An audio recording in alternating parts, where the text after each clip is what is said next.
In this video, we'll be looking at the Link 2 Pro and Link 2C Pro from Insta360. They're nice enough to send these samples over for me to test, but as always, that does not affect your opinion in any way. So these two webcams are the flagship versions of the Link 2 and Link 2C that we looked at a few weeks ago. They're going to be a little bit more expensive, but with that, you're going to get a big improvement in video and audio quality, as well as some additional features. And as far as what we get in the box here, we of course have the webcam itself, a magnetic mount that you can use to either connect it to a monitor or a tripod, a USB-C to USB-C cable for connecting the webcam to your computer, some Insta360 stickers, as well as some stickers that serve as a guide if you're going to be using it with a whiteboard, typical user manuals and warranty information, and finally a USB-A to USB-C adapter. We have the exact same accessories in the box of the 2C Pro, and all these accessories are pretty much the same thing we got with the original 2 and 2C. And just as with the original Link 2 and 2C, the main difference between the Link 2 Pro and 2C Pro is going to be this gimbal here. This gimbal allows the webcam to rotate side to side and up and down, just going to give it the ability to kind of track you if you're walking around the room, or even if you're just kind of sitting at your desk and moving your head from side to side. The webcam's actually able to turn and look up and down and kind of follow you around wherever you're going. On top of the tracking ability, the gimbal also just kind of gives you the ability to really customize the exact position of it. If you want to turn it a couple degrees to the right or make it angle down a little bit more, that sort of thing, you just have more control of the angle and position of the webcam overall. So that's the key difference between the 2 Pro and the 2C Pro. Essentially, the 2 Pro is just a 2C Pro on a gimbal, but audio and video quality out of these two webcams should be exactly the same. The other small difference is that the Link 2 Pro works with the Insta360 Wave. I made a video about the Wave a couple months ago, but it's essentially an AI speakerphone, but when combined with the Link 2 or 2 Pro, it's essentially a full-on AI video conference setup so that you're going to be able to have the camera actually following you around the room or recording and playing back really high quality audio in a sort of conference environment. So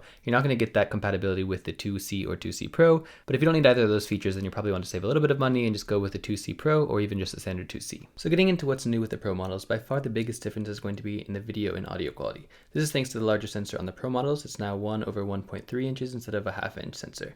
They also doubled the number of microphones. It's going from just a single microphone to both an omni and directional microphone. And for how that actually translates into better video quality, on the left is the video from the 2 Pro, and the right is the video from the standard Link 2. Neither video is edited in any way. Both webcams have HDR enabled, both are running at 4K 30, but you can see there's a pretty decent jump in image quality on the Pro model. I wouldn't say it's too significant because Link 2 already has really good image quality, but you can still see it's a little bit better on the Pro. I think this is even more noticeable in low light, so the Link 2 Pro is still on the left side, and that larger sensor just kind of does a better job of keeping things illuminated, sort of more natural looking, even with lighting conditions that aren't ideal. So both conditions are the same in both videos. I just have a dim light on overhead, so less than ideal lighting conditions, but both cameras do a pretty good job of making me pretty well illuminated overall, but there's definitely quite a bit more detail on the 2 Pro. If you look closely, specifically at my face and my shirt and such, just overall a little bit more detail, you can kind of see more of what's going on, and that's all thanks to that larger sensor on the 2 Pro. But in my opinion, the difference is even more noticeable in audio quality. So this is with the original Link 2 right now. It's definitely not bad. I think it sounds a little bit muddy sometimes, depending on what you're doing and all that. This is on the sort of standard mode, so going to do a little bit of noise canceling and all that. It's not going to be just raw audio into the microphone, but it's going to kind of highlight your voice and sort of block out other audio and such. So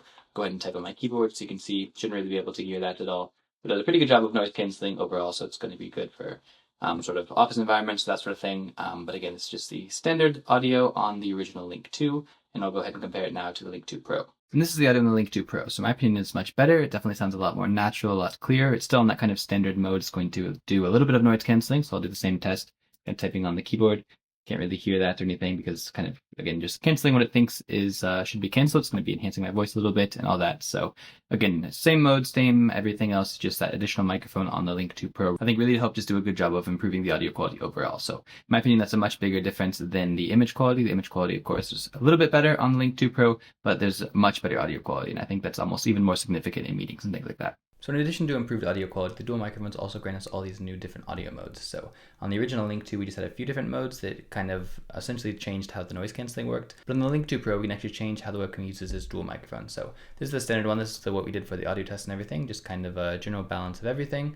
We also have a wide option. This is going to allow kind of 2 speakers to be sort of to the left and right of the webcam, but mostly in front of it. It's going to block out all audio behind it. It's going to be the focus mode, which I'll test after this. And then we also have the original mode. So the original is just going to be your kind of raw audio file. It's going to pick up every music and background noise and everything else that's going on around the microphone. While the other 3 modes are going to be using a combination of hardware and software to kind of intelligently noise cancel depending on your environment. My favorite of these new audio modes is this focus mode right here. So I have it enabled right now, and that's why you can hear me when I'm in front of the camera, but when I walk behind the camera, you'll see that my voice kind of drops off and you're not able to hear me anymore. So go ahead and do that now. You're going to hear my voice kind of slowly fading out as I walk behind the camera. So I'm still talking right now, but the Link 2 Pro is not picking me up at all because I am behind the microphone. So you're hearing me through my camera's audio right now, but again, the Link 2 Pro is not picking me up at all. That's the whole design of this focus mode. It picks up whatever's in front of the camera, but not anything behind it. So I'll go ahead and go back so you can hear me kind of come back into the audio of the Link 2 Pro. So now you're hearing me again on the Link 2 Pro's microphone. So again, now that I'm actually in front of the camera, you're able to hear me again. This one's going to be super useful for working in coffee shops or airports or a lot of environments. We're going to potentially be having a lot of noise behind the webcam. So it's only going to be picking up whatever in front of the webcam and does a really good job, of course, canceling all the other noise out. So the Link 2 Pro is able to do this because of the dual microphones. It's going to use one microphone to pick you up, of course, and the other microphone is going to decide what to cancel out. So this feature alone is a huge upgrade over the original Link 2, in my opinion. It does a really good job of canceling out any audio coming from behind the webcam. So the rest of the software and settings should be pretty familiar if you're coming from the original Link 2 or 2C. Everything is pretty much the same in this Link controller here, except for those kind of audio settings. So we can go ahead and change the audio quality and audio options and all that. There is the AI tracking, which I'll show you in a second. So the same kind of whiteboard controls and also the desk view mode. So if you want to push that button, it kind of shows your desk is the idea. It looks a little bit odd because I do have my webcam mounted to the corner of my monitor here, so it's not perfect, but it works really well overall. If you have it centered with your actual monitor, it was a really cool feature. That's another thing that you're not going to have on the 2C or 2C Pro, unfortunately, because it does rely on that gimbal to actually kind of physically move the camera down. But it's a really cool feature. I really like that desk view mode, and we have a bunch of other things here too. We can adjust the view. So of course on the original Link 2 or 2 Pro, you're able to actually kind of control this gimbal here, as I was showing you earlier. Same with the zoom. Zoom, of course, you'll be able to do on the 2C as well. We have all the different effects here. It's going to be the same on the 2C or 2, but yeah, we have all the different kind of effects and everything you can add if you want to change your background, do that sort of thing. All that is pretty familiar. We're also able to play around with all of our image settings. I think it looks pretty good out of the box, but if you want to really control the brightness, contrast, saturation, all that, you're able to do that. I think HDR looks really good. It's a bit hit or miss with webcams overall, but if I disable it here, you can kind of see what that would look like. So definitely a bit darker and a little bit more like realistic in terms of how much light I have in the room, in my opinion. So I think it really improves with HDR. So now I have the light on in the background. I also have some light in front of me, but it just kind of overall balances the look of the room and that lighting on my face and all that. So HDR is definitely something I would enable on these webcams. It really does exactly what it's supposed to. So overall, the software experience between the regular and Pro series should be pretty familiar. Again, the biggest thing I think is editing those audio settings, just because it does have additional microphones, so it gives you additional settings you can kind of mess around with. We're still also able to control the camera remotely, which I think is really cool. I'll go ahead and scan it here to show you how that works. Essentially, it just allows you to go on your phone and then operate the camera remotely, which is really cool. You don't need to sign anything like that. It just kind of connects to the device like this. Now I'm actually able to physically move the camera around like this. So you can see it moving here. And again, it's all just done via that QR code. I'm able to also enable desk view, whiteboard mode, AI tracking, all that just through this kind of link here. So it's really cool. I think it's especially nice that you don't have to send anything like that. You just display the QR code, then you're able to control it via the web browser here. So many different use cases here, but I think it's really nice to be able to control the camera from your phone. And one feature that's not unique to the Pro series, but it's still a new feature within the Link controller here, is this AI recording. This was originally only on the Wave that I was showing you earlier. Essentially what this does is going to record your meetings or whatever it is, and then provide you with AI transcriptions. This will require you to purchase a certain number of minutes and stuff. It does include some with the Pro series, but you will unfortunately need to buy more if you're going to use that later on. It's pretty much the same with all kind of AI transcription services. But it's really nice to have it built into the Link controller software, because previously you would actually need the Wave to be able to do this. The other AI features aren't new to this Pro series, but I find that they work a little bit better than on the original Link 2 and 2C. So first one here is this AI tracking. There's a couple ways to enable this. The first one is of course clicking this button in the software here. You also physically click the button on the webcam here. I'll go ahead and do that just to show you. So tapping it once enables the AI tracking, but if you actually tap it twice, it will recenter the camera, which I think is also a cool feature. And the final way to enable it is just via gesture. It's going to be the same as on the 2 and 2C, but you just lift up your palm.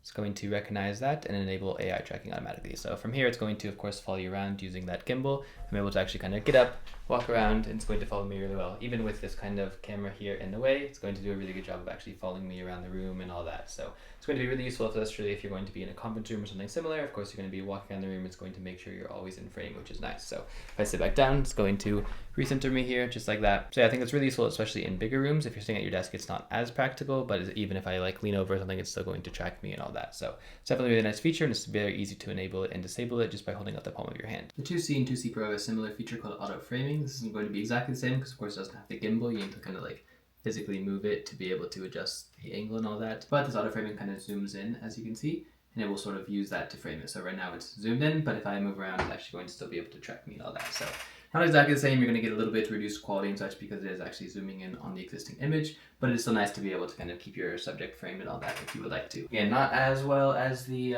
Link 2, but it does try to keep me in frame, as you can see. So it's going to be the biggest difference with the C series. It still tries to frame you using software and zooming in and all that. But of course, normal 2 and 2 Pro are going to have a big advantage in that category because they are on an actual gimbal. And within this AI tracking menu, we have quite a few options as well. There's single tracking if you want to just track one person, group tracking if you're going to be tracking a group of people moving around. There's smart composition as well if you want to track just your head, your half body, or your whole body. You're able to choose between those, which is cool. We can also set up a specific tracking area or a pause track area. So say I'm going to be walking up to a whiteboard or something like that. I want it to track me until I get there, but then I want to stop tracking when I'm actually in that area. You're able to actually just kind of set this up.